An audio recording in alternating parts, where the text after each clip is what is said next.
everyone, it's Becky here and welcome back to my channel. Welcome to another wrap-up video. Today I am going to be talking about books which I read in August and September, and without the further ado I'm just gonna start because I read some amazing books. Some of them were less amazing, but about that later. I'm just gonna begin.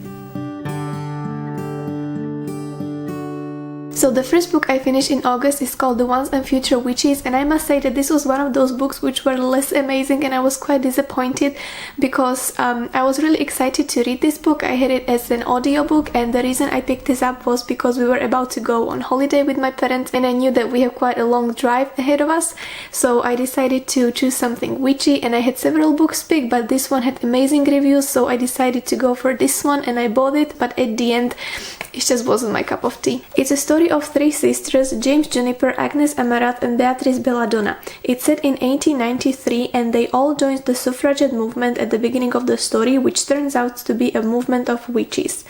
Agnes remains pregnant and the child is taken away from her, so she risks everything in order to get the child back. Three sisters who once fallen apart after their mother died now must find a way to forgiveness and work together while rebuilding their sisterhood. So as I mentioned before, I was quite disappointed because although the story sounded amazing, I just did not like it very much because I was quite confused, I must confess, because I felt like characters and also places were appearing just out of nowhere, and I remember several moments. I don't think I was not paying attention to the story, but I remember during several moments when the characters would go from one point to another, I was like, how did you get to this place in the first place, you know? So it just did not make much sense to me. If you read the book and you like it, please let me know, because I know that it had really great reviews, so I don't know why it just did not work for me. I don't know, but this was the first book in August, and after that I read an amazing book which was called The Memoirs of Geisha. I have it here. And I actually made a separated video about this one, which was a comparison between the book and film, and I highly recommend you will watch it because I just had so much fun doing it and I hope you will like it. But now I'm going to be talking just clearly about the book, and this is a story of a little girl called Chiyo who is growing up with her sister Satsu in little fisherman village in Japan, but they are very poor, and so their father decides to sell them to one man to get to bigger town in Japan. And what happens is that sisters will separate now because Satsu is not as pretty as Chiyo, and so she will end up in prostitution house while Chiyo will remain in the house for geisha in order to become a geisha one day. But her journey to become a geisha is not that easy as she would imagine, because on her way she meets some people who are not very nice to her. For example, there is Hatsumama, who is this beautiful geisha but quite a nasty person, but she also meets her only friend Pumpkin, and she also meets a chairman, and because she tries to escape in order to meet her sister again, she is punished and she will never become a geisha. At least that's what Mother, the owner of the Okiya, says.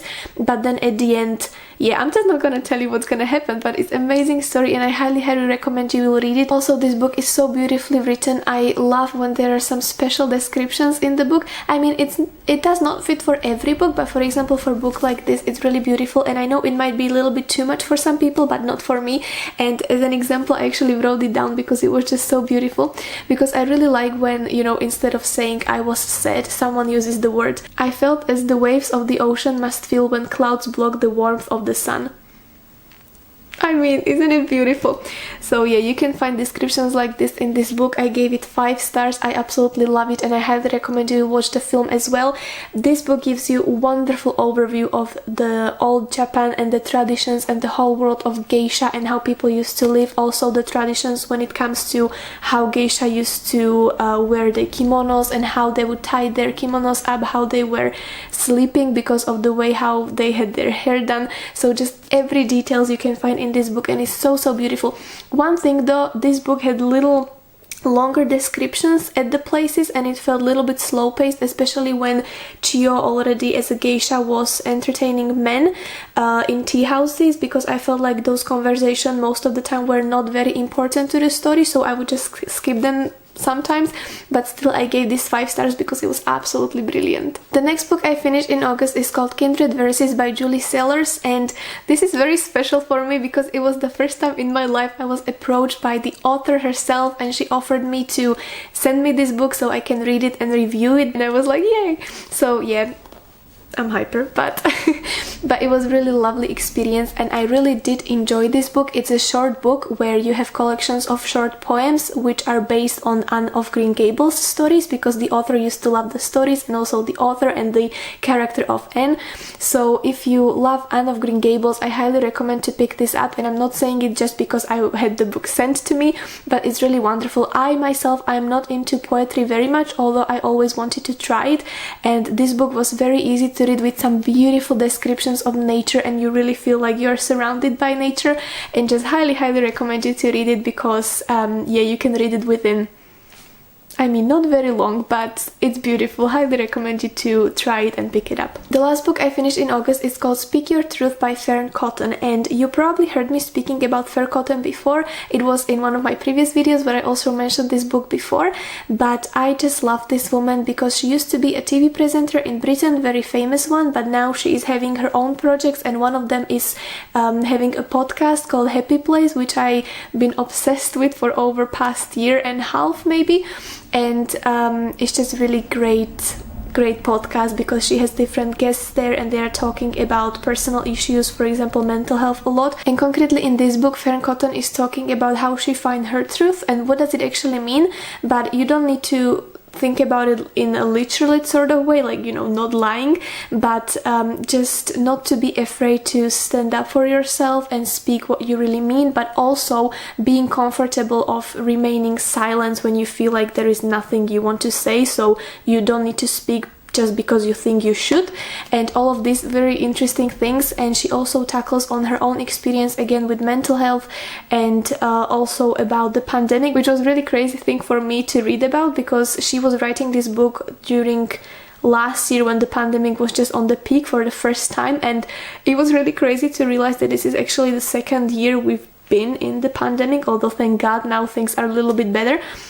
But it was something really weird. I had this book as audiobook, and I highly recommend that if you have a chance and you would like to give it a go, you try audiobook, because Fern has absolutely amazing voice which really will keep you listen.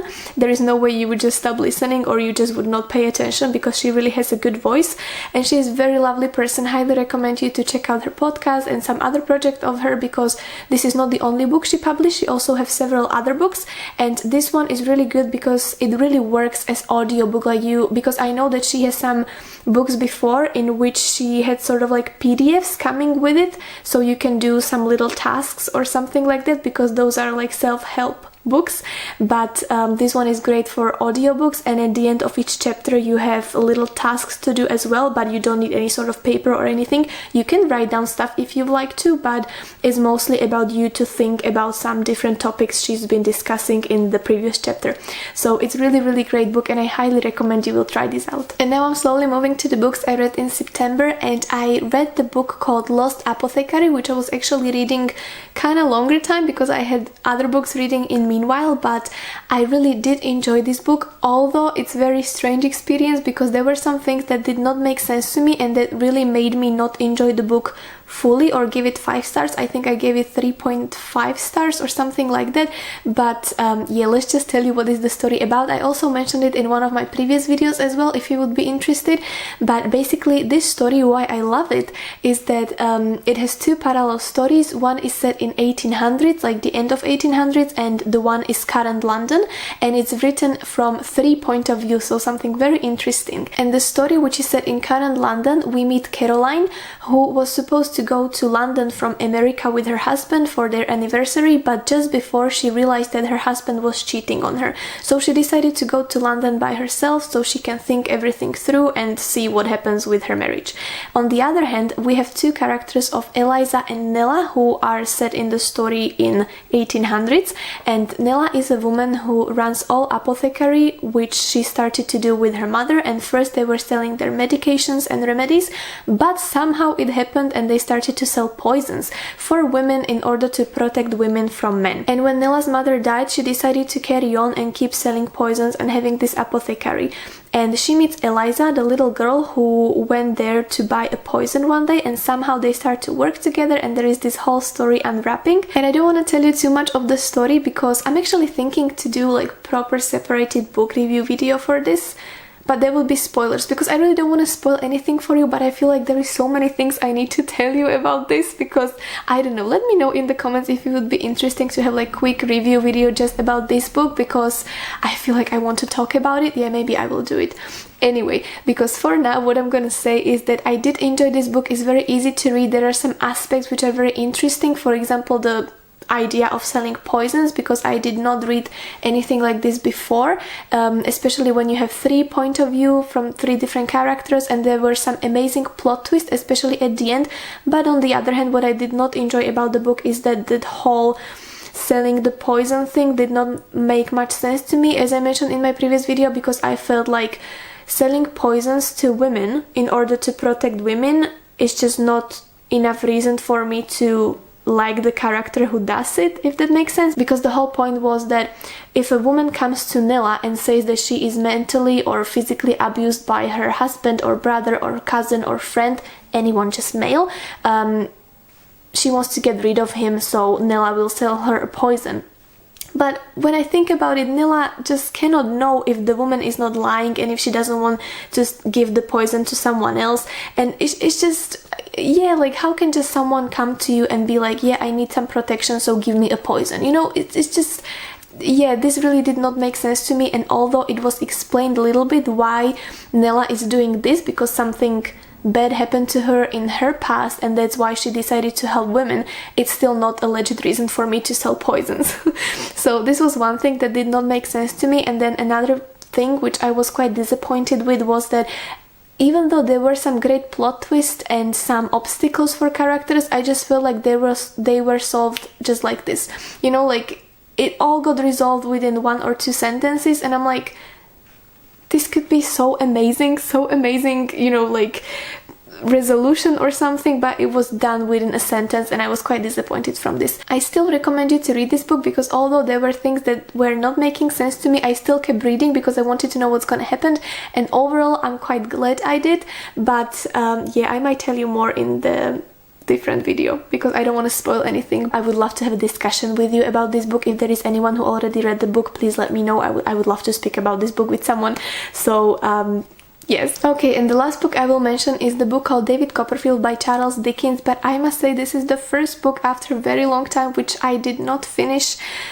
Maybe I will at some point, but I just could not get myself to reading it properly because I picked this book up as an audiobook, and one of the reasons was that Richard Armitage was reading the book, so I was like, this must be amazing. And I really wanted to read something from Charles Dickens because I never read anything, and I heard quite good reviews about this book, and also some of you recommended me the book, but I just don't know what happened. I could not get into the story properly. I don't think I would not be paying attention enough, but I just felt like I don't know what is going on, I don't know who is who, and after several chapters even the voice of Richard Armitage just did not help me to keep listening to this book. So I stopped listening to this one, I'm sorry. Maybe I'll start once again, but I think it would be better for me to have a physical copy. So there is not much more I'm gonna tell you about this book, but yeah. And the last book I will mention, but I'm not gonna give you the full review yet because I'm still reading it, but I needed to record this video a little bit earlier because I'm gonna have a very busy week. So I'm reading I Am Malala, which is really inspirational, amazing book. I mentioned this on my Instagram stories as well because I really wanted to read this book for a very long time, and now I finally got into it. I have it as an ebook, and so far I am enjoying it very much. And I'm sure many of you knows the story. I heard about Malala before, but I never knew all the details from the story, and I really wanted to know what really happened and how it happened from her point of view. So this is her autobiographical book, and you know I love memoirs. And basically, if you don't know, Malala is a young girl from Pakistan who was shot to head by Taliban because she was fighting for women's rights and women's education especially. And yeah, I will tell you more once I finish it, but I'm very excited to finish this book. Okay, my friends, so this is my wrap-up in 2 months. I must say that August was very productive. I managed to read 4 books in total, but then September was quite slower because I actually finished Lost Apothecary. And that's it, because I'm still reading I Am Malala. Also, I'm reading Count of Monte Cristo by Alexandra Dima, but I DNF'd Charles Dickens. So September was quite a weird month for me, but I still hope you enjoyed this video. Let me know what are your highlights of these 2 months, if there is some book you really loved in August or September, or maybe the book which disappointed you, and I will see you with another video very soon. Thank you very much, take care!